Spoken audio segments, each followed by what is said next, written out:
Greetings, my viewers. I just want to quickly do this video this morning. There is an ongoing situation in Nigeria concerning Mazi Nnamdi Kanu.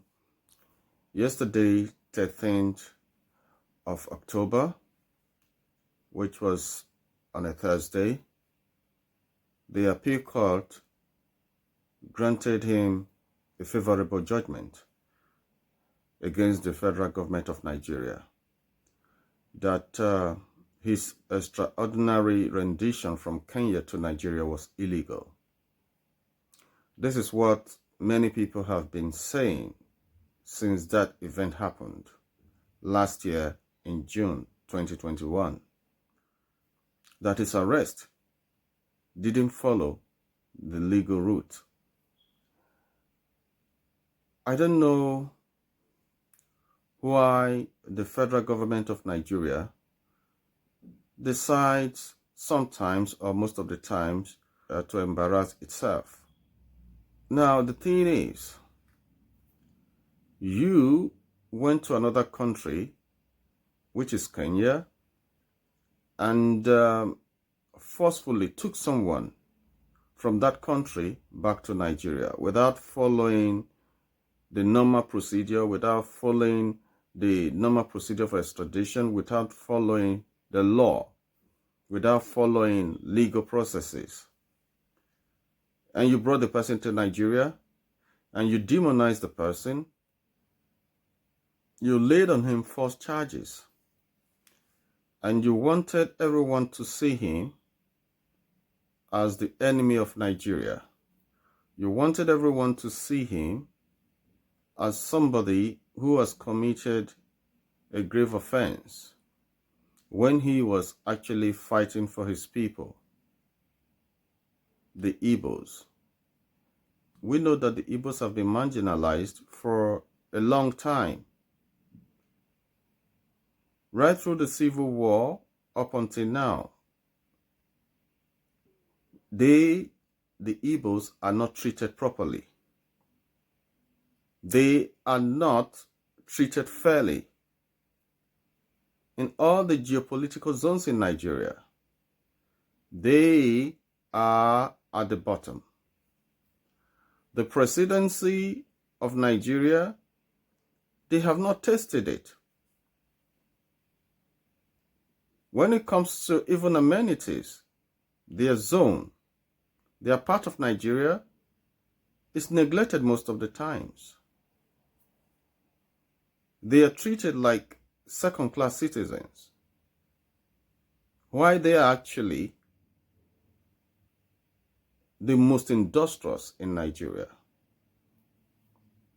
Most of the innovators in Nigeria, or some of them, depending on the area you're looking at it from, are from the east, are from the southeast. Innocent, and so many others, which time will fail me to enumerate right now. They contribute to the well-being, to the technological growth of Nigeria. Their businesses are thriving. They are very industrious. They can turn water into wine, just metaphorically anyway. They know how to make wealth. They know how to make what is not profitable to be profitable. They can generally turn a hopeless situation into a hopeful situation. We know them in Nigeria for this. They are business people. They are business-minded. These people are the ones that Nigerian government, in some ways or most ways, are against. These are the people the federal government is against. Now, with all these injustices, with all these ill treatments, with all these unfairness to them. Do you think someone amongst them will not stand up to speak for them, to fight for them? Or you think you can continue to oppress people and they just stay oppressed without raising their heads, without talking, without fighting back? The reason, or one of the reasons, that Kanu is there speaking for his people is because of this injustice over the years. It's because of lack of development in their part of Nigeria. It's because of the suppression of the Igbo people. It's because of the intimidation of the Igbo people. That is why Kanu is fighting. If there were justice, fairness, good governance, good infrastructure as pertaining to the Igbos in their land, in their part of Nigeria, in the southeast, someone like Kanu would not even come up to be doing this fighting in the first place. This shows that Nigeria is actually the reason for Nnamdi Kanu in this struggle. If Nigeria all these years had done the right thing for the Igbos, just as other people, I'm not saying the successive governments should have treated Igbos more highly than others. No, we're just talking about fairness. We're just talking about treating people the same. If the Igbos were treated the same way, the Hausas, the Yorubas, the Benis, the Bibios, all the tribes in Nigeria, if they were treated the same way, there wouldn't be any reason for Kanu to even be known to be fighting for the Igbos, because there would have been no need for it. But the reason, or the reasons why Nnamdi Kanu is fighting, is because of what the federal governments over the years, the injustice they have meted to the Igbo people.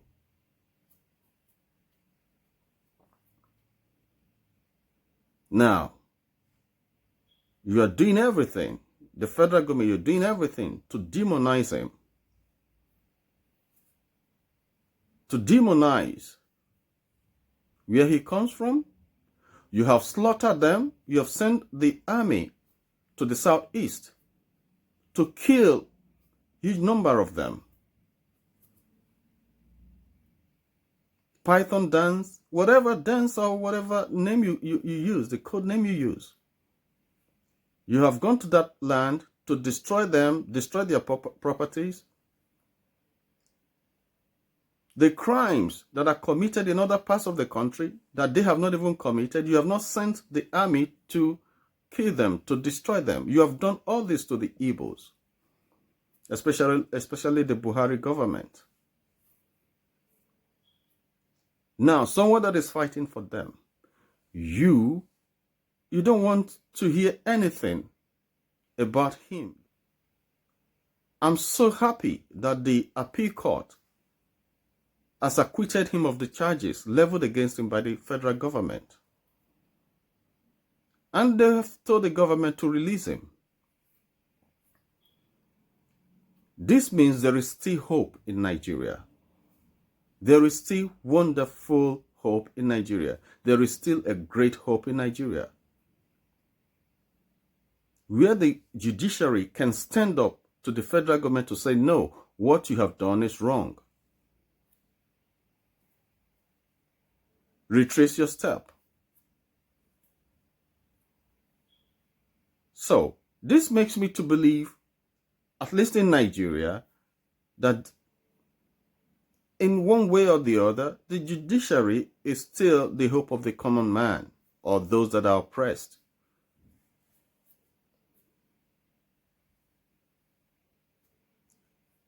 Federal government of Nigeria, do the needful and release this young man. He is the father of 2. You abducted him last year. June 2021, from Kenya to Nigeria. And the UN has even advised you, has even told you to release this young man. The UN did that in July this year, 2022. That he was illegally taken from Kenya, that it was against the rule. But you didn't respect yourself to just heed the advice of the UN body.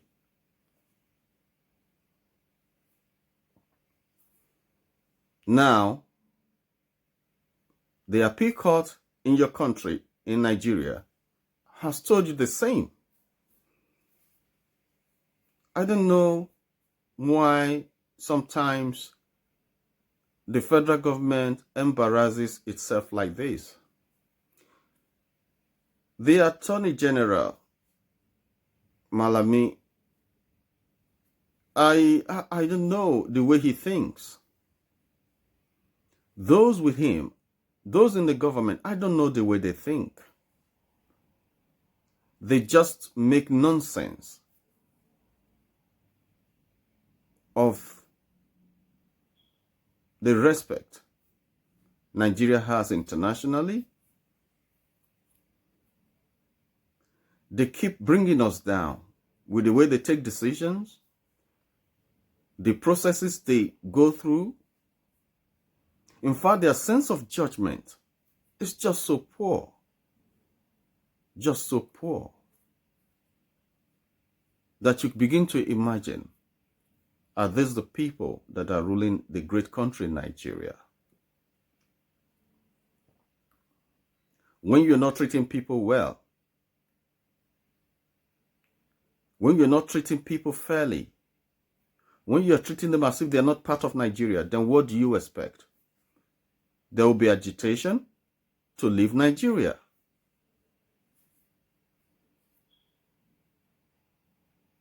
Nigerians ordinarily are good people. These divisions are sown by the leaders for their selfish ends. When you see Nigerians everywhere amongst themselves talking, laughing, you wouldn't see these divisions. People from the east, people from the south, people from the west, people from the north, when you see them in other places, overseas, even within Nigeria, itself, even within Nigeria as a country, you hardly see these divisions because people are just happy. People don't recognize that, oh, this one is not a part of me. We are just human beings. But these few people that want to divide and rule, that are in government, these cabals ruling Nigeria, that are ruling and they want their children to continue from where they stop, and they want their grandchildren to continue from where their children stop, and want their great-great-grandchildren to continue from where their grandchildren stopped, as if it's a family affair. This cannot continue. It's a shame. Now that the appeal court has given the judgment against your federal government, that what you have done is illegal, that what you have done is actually senseless, please respect yourself and release this young man to go and meet with his wife and his 2 children, to relax and focus on his family.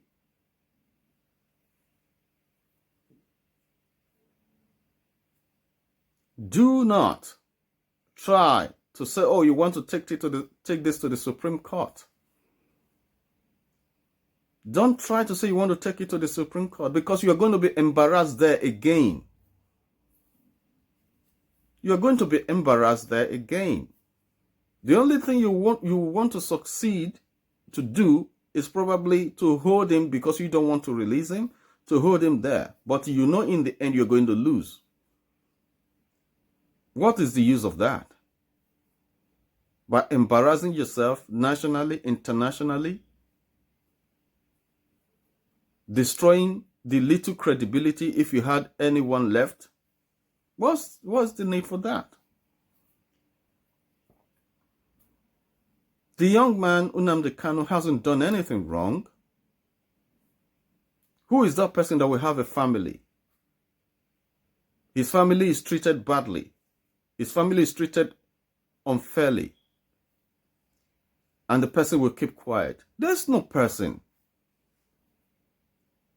Even you, President Buhari, you can't take that for your children to be discriminated against, to be treated unfairly. What other children or families are having, your family will not have it. You would not take it lightly. Why do you want to do it to other people? Why do you want to do it to the Igbos? Why do you want to do it to the people of the Southeast?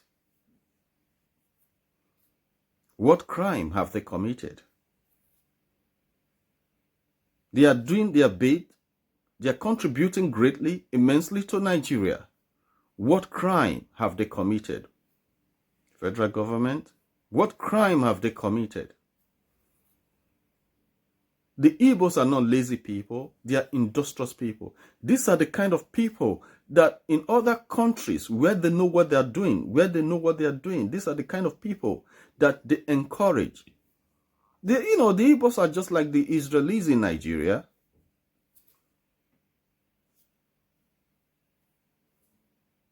Because they can turn desert into fertile land, metaphorically.